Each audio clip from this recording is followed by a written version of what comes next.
South ఇండియాలోని అతి తక్కువ ధరలకి రత్నాలనందించే ఏకైక సంస్థ సిక్స్. నమస్తే రమగారు. నమస్తే జయ. రమగారు, కార్తీక మాసంలో ఉన్నాము. ఆల్రెడీ సగం రోజులు కూడా అయిపోయినాయి. మిమ్మల్ని నేను ఎప్పుడూ అడుగుదాం అనుకున్నాను, ఇంకా అట్లా హడావుడి అయిపోయింది. ఏం చేస్తున్నారు, ఏంటి పూజ చేస్తున్నారా, రోజు దీపం పెడుతున్నారా? కార్తీక మాసం అంటే ఏమిటో ఆరోగ్య మాసం. మామూలుగా ఆరోగ్యం అంటే మనం ఏం చేస్తాం, రకరకాల మంచి మంచి పదార్థాలు తినాలి, చక్కగా మందులు వేసుకోవాలి, బాగా పడుకోవాలి, రెస్ట్ తీసుకోవాలి కదా. కానీ కార్తీకంలో ఆరోగ్యం తినకూడదు, రెస్ట్ తీసుకోకూడదు, టైంకి పడుకుని బాగా పెందరాళ్ళే లేచేయాలి. ఈ రకంగా కనుక చేస్తే ఈ శీతాకాలం మొదటి రోజుల్లో ఈ పని చేస్తే తర్వాత కాలం ఆరోగ్యంగా ఉంటుందన్న సూచన కోసమే కార్తీక మాసపు ఆరోగ్యవంతమైన అలవాట్లు. దీపం పెట్టుకుంటాం పొద్దున్నే, ఎర్లీ మార్నింగ్ లేవటం, స్నానం చేయటం. ఇదివరకు నది స్నానాలు చేసేవాళ్ళు. అవునండి. లేకపోతే నూతుల దగ్గర నూతుల నుంచి నీళ్ళు తోడుకుని అమాంతం బకెట్ ఎత్తి పోసుకోవటం. ఎంత చలేస్తుంది రమ్మ. చలేదు, అదేగా చెప్తున్న టెక్నిక్ అదే ఉంది. మరి ఇప్పుడు నీకు ఓవర్ హెడ్ ట్యాంక్లో నీళ్లు ఖచ్చితంగా చల్లగా ఉంటాయి, ఎందుకంటే ట్యాంక్లో ఉన్న నీళ్లు చల్లగాలికి తర్వాత మంచుకి ఎక్స్పోజ్ అయి ఉంటాయి. బావిలో నీళ్లు వెచ్చగా ఉంటాయి, ఓకే, గ్రౌండ్ వాటర్ వెచ్చగా ఉంటుంది. అందుకని ఈ కాలంలో ఏం చెప్తారు, సముద్ర స్నానం, నదీ స్నానం, చెరువులు, దొరువులు చిన్న పొన్నవి, లేకపోతే నుయ్యి ఆఖరిది. నూతిలో నీళ్ళైనా వెచ్చగానే ఉంటాయి, వెచ్చగా వస్తాయి. మా నూతికి పంపు ఉండేది, మా చిన్నప్పుడు నా నూతికి పంపులో కొడితే వెచ్చటి నీళ్ళు వస్తాయి. శీతాకాలం పొద్దున్నే స్నానం చేస్తే చుట్టూతో చలిగా ఉంటుంది, భూమిలో నుంచి వెచ్చటి నీళ్ళు వస్తాయి పైకి. ఆరోగ్యం.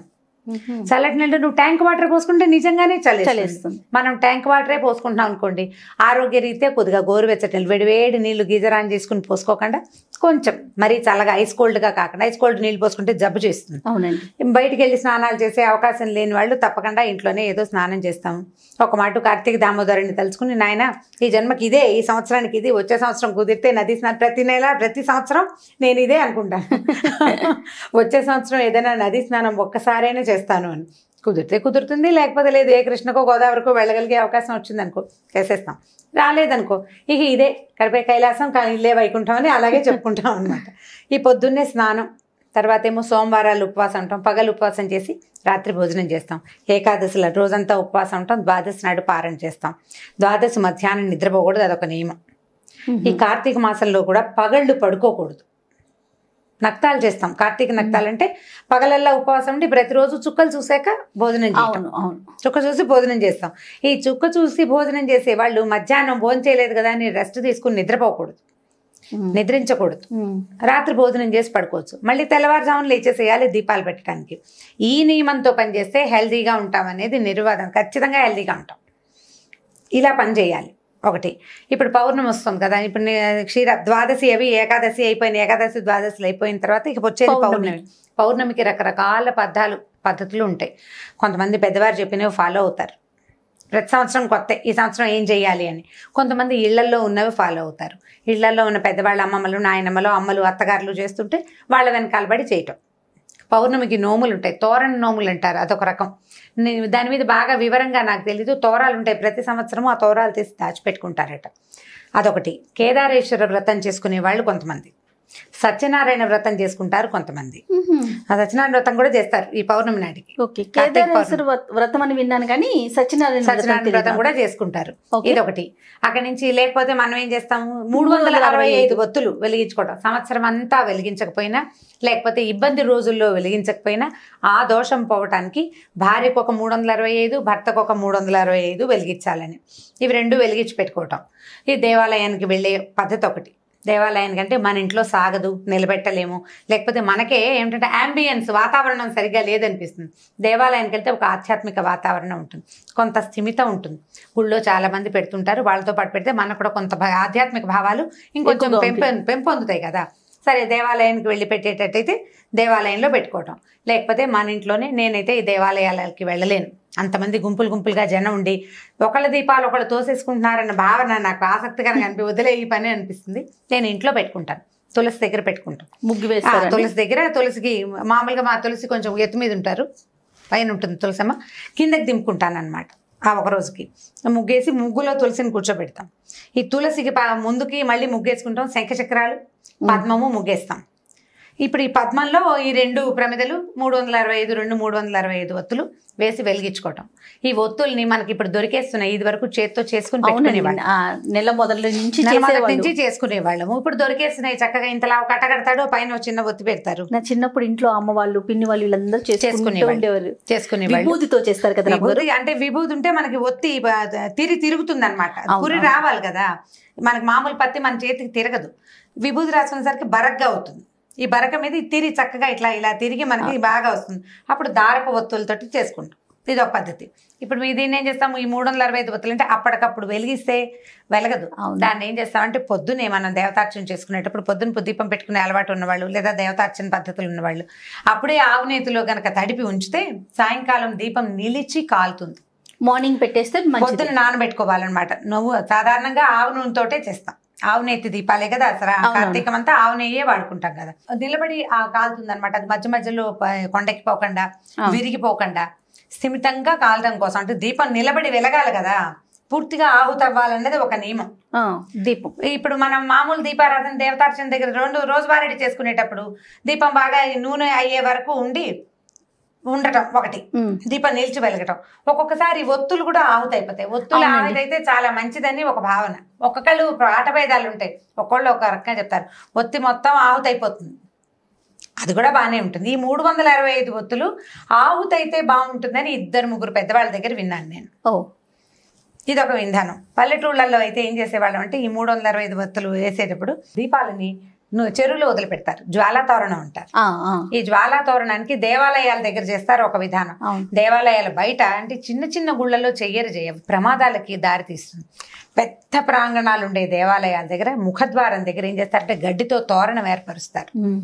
ఈ సాయంకాల అర్చన అయిన తర్వాత అవి వెలిగిస్తారనమాట. ఈ తోరణం ఈ స్వామిని ఊరేగింపుకి తీసుకొస్తారు శివాలయాల్లో నుంచి. ఆయన బయటకు వస్తాడు, ఆ జ్వాలా తోరణం కింద నుంచి స్వామి లోపలికి వెళ్తాడు. ఆయనతో పాటు ఆ తోరణం కింద నుంచి మనం వెళ్తే గనక చాలా గ్రహ పీడలు అవి తొలుగుతాయని ఒక నమ్మకం. గడ్డి తోరణానికి ఏమైనా ప్రత్యేకమైన కథ ఉందా రమ్మగారు? ఇవి తెలియదు, అట్లాగే చెప్తారు జ్వాలా తోరణం అని. కానీ చిన్నప్పున్న దేవాలయాల్లో ఇది పెట్టుకోరు. ఈ జ్వాలా తోరణంతో పాటు శివుడితో పాటు మనం లోపలికి వెళ్తాం. అయ్యవారు లోపలికి వెళ్తాడు, ప్రదక్షిణ చేయిస్తారు, ఆయన బయటకు వస్తాడు, ఊరేగింపుకి వస్తారు. తిరిగి స్వామి లోపలికి వచ్చేటప్పుడు ఈ జ్వాల వెలిగిస్తారు. ఈ తోరణం కింద నుంచి అయ్యవారు లోపలికి వెళ్తాడు, ఆయన వెనకాలే భక్తులందరూ హరోహర అని లోపలికి వెళ్తారు. ఈ తోరణం కింద నుంచి వెళ్తే ఈ సంవత్సరపు గ్రహపీడలు అనారోగ్యాలు అవి తొలగిపోతాయని ఒక నమ్మకం. అన్ని దేవాలయాల్లో చెయ్యరు. ఇప్పుడు మనకు సమర్థంగా ఉంటాయి సిటీల్లో దేవాలయాలు, అక్కడ కొంచెం తక్కువ. సిటీకి కొంచెం దూరంగా ఉండే శివాలయాల్లో ఇవి కనపడుతూ ఉంటాయి. ఇది చేస్తారు ఒకటి. అక్కడి నుంచి అరటి దొప్పల్లో దీపాలు పెడతారు, నీళ్ళల్లో వదిలిపెడితే ఈ నీటిలో కూడా జ్వాల వరుసగా అలా దీపాల వరుస నీళ్ళల్లో కదులుతూ వెళ్తూ కనిపిస్తుంది. నదీ పరివాహక ప్రాంతాల్లో ఎక్కువగా కనిపిస్తుంది. మనం ఇక్కడ నీళ్ళే ఉన్నాయి, ఒక టబ్బుతో నీళ్ళు పెట్టుకుని నీళ్ళల్లో వదిలిపెట్టడమే ఒక శాస్త్రం కింద. బకెట్లో వదిలిపెట్టామని టబ్బులో వదిలిపెట్టామని చెప్తారు. టబ్బులో వదిలిపెట్టడం ఏమంత శాస్త్రసమ్మతమైన సంగతి కాదు. మనకి వేరే ఆప్షన్ లేదు కాబట్టి బాత్రూంలో స్నానం చేసినట్టుగా టబ్బులో వదిలిపెట్టడం.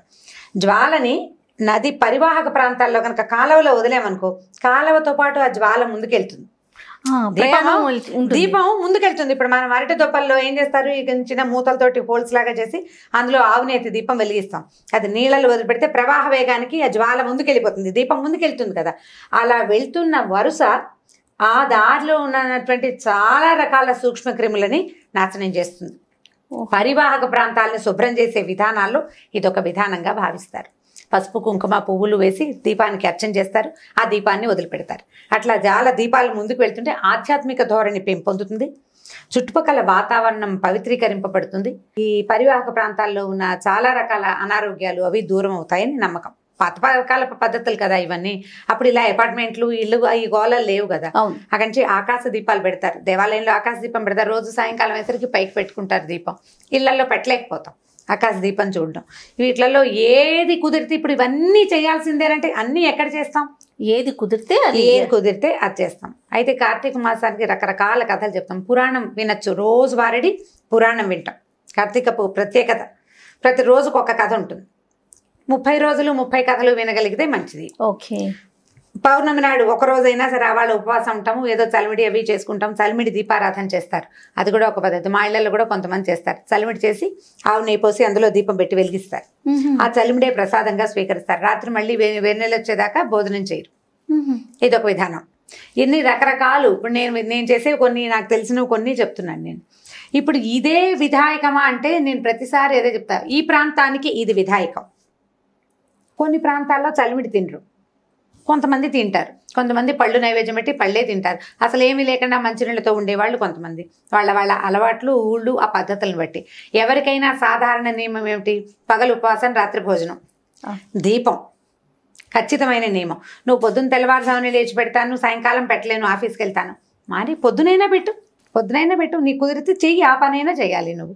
ఇది రెండు రకాలు. పొద్దున సాయంత్రం 2 దీపాలు పెట్టగలిగి ఇళ్లలో ఉండి అవకాశం ఉన్నవాళ్ళు చక్కగా సాయంకాలం కూడా సంధ్య దీపం పెట్టుకుంటే అవన్నీ ఆరోగ్యానికి మంచివి.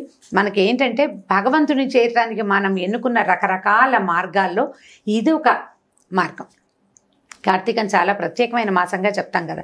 పౌర్ణమి నాడు ఇన్ని రకాలు చేస్తాం. 365 ఒత్తులు వెలిగించుకోవటం. నాకు ఇంకొక విధానం ఉంది. ఒక పెద్ద ఆవిడ ఒకసారి చెప్పారు, మామూలుగా ఈ పౌర్ణమి రోజుల్లో పూర్ణచంద్రుడు కనపడతాడు మనకి కదా. ప్రతి చోట, ప్రతి ప్రాంతాల్లోనూ చంద్రుడు కనిపిస్తాడు. ఈ చంద్రుడిలో లలితాదేవిని భావన చేసి శ్రీ లలిత చదువుకుని లలితా సహస్రనామం చదువుకుని వెండి పళ్ళెంలో కానీ వెండి గిన్నెలో కానీ పాలతోటి పాయసం చేసి పాయసాన్ని నివేదన చేసి స్వీకరించమంటారు. ఓహో. పౌర్ణమి నాడు గనక ఇట్లా లలిత పారాయణ చేస్తే అది కామ్యమని, కోరిన కోరికలు సిద్ధిస్తాయని, మనశ్శాంతి దొరుకుతుందని చెప్తారు. చంద్రుడు మనఃకారకుడు. మనం మామూలుగా పౌర్ణమి రోజుల్లో సముద్రానికి ఆటుపోట్లు ఎక్కువ అవుతాయి కదా. అవునండి. అందుకని చీకటి పడ్డాక వెళ్ళకూడదంటారు. కొన్ని రకాల కరెంట్స్ ఉత్పన్నమై అవుతాయి, అందుకని పౌర్ణమికి చెప్తారు కదా, పెరుగుతాయి, ఆటుపోట్లు ఎక్కువ అవుతాయి. కానీ కార్తీక పౌర్ణమికి ప్రత్యేకంగా ఖచ్చితంగా సముద్ర స్నానం చెప్తారు. కార్తీక పౌర్ణమి స్నానాలు చాలా విశేషం. కార్తీక స్నానాలే విశేషమైన స్నాన విధులు అవి.